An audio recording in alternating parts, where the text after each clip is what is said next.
1939 का समय था। जर्मनी की आर्थिक स्थिति बहुत खराब थी। पहला विश्व युद्ध हारने के बाद जर्मनी को वर्साई की संधि के तहत कई कड़े दंड भुगतने पड़े। देश में बेरोजगारी, गरीबी और असंतोष चरम पर था। इन्हीं हालातों का फायदा उठाकर एक नेता ने लोगों को सपना दिखाया, मैं जर्मनी को फिर से महान बनाऊंगा। वह नेता था एडोल्फ हिटलर। उसने नाजी पार्टी के जरिए सत्ता हासिल की और धीरे धीरे जर्मनी को तानाशाही की राह पर ले गया। हिटलर ने सेना को फिर से मजबूत किया, यहूदियों को जड़ से मिटाने का अभियान छेड़ दिया और अपने भाषणों में वर्साय संधि की बेइज्जती की बातें कर करके जर्मन जनता को जोश में भर दिया। सन 1939 में उसने पोलैंड पर हमला कर दिया। यह वही पल था जब ब्रिटेन और फ्रांस ने जर्मनी के खिलाफ युद्ध की घोषणा कर दी। यहीं से दूसरे विश्व युद्ध की शुरुआत होती है। यह युद्ध दो गुटों के बीच में लड़ा गया। एक ओर धुरी राष्ट्र थे जिसमें जर्मनी, इटली और जापान शामिल थे। दूसरी ओर थे मित्र राष्ट्र जिसमें ब्रिटेन, फ्रांस, सोवियत संघ, अमेरिका और चीन जैसे देश शामिल थे। जर्मनी ने बहुत तेज़ी से यूरोप के कई देशों को जीत लिया, जैसे फ्रांस, बेल्जियम, नीदरलैंड, नॉर्वे।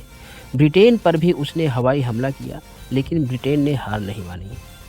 सन 1941 में हिटलर ने सोवियत संघ पर भी हमला कर दिया। हालांकि यह फैसला उसके लिए भारी पड़ा। इसी साल जापान ने अमेरिका के पर्ल हार्बर पर हमला किया और अमेरिका भी युद्ध में शामिल हो गया। अब युद्ध और भी भयंकर हो गया।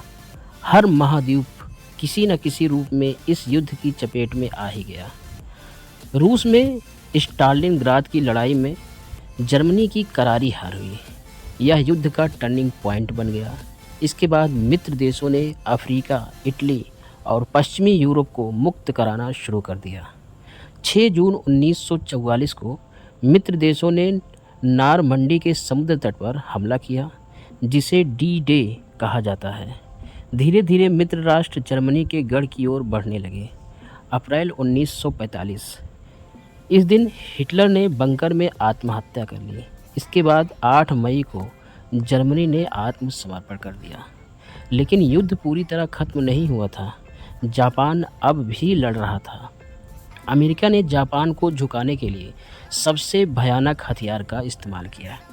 6 अगस्त 1945 को हिरोशिमा पर और 9 अगस्त 1945 को नागासाकी पर परमाणु बम गिराया। लाखों लोग मारे गए।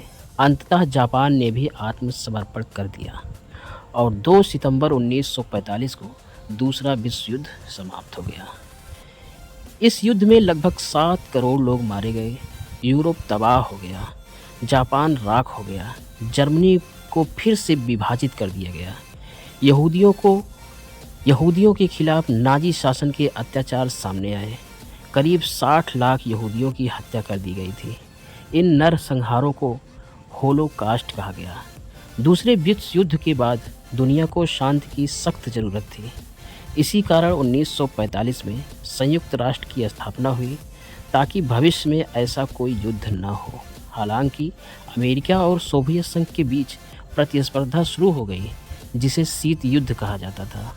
दूसरा विश्व युद्ध मानव इतिहास का सबसे बड़ा और सबसे विनाशकारी युद्ध था। इसने दिखाया कि जब सत्ता गलत हाथों में जाती है और नफरत की मानवता भुगतती है। यह युद्ध एक सबक है कि शांति, संवाद और मानवता सबसे ऊपर है। जय हिंद, जय भारत, वंदे मातरम।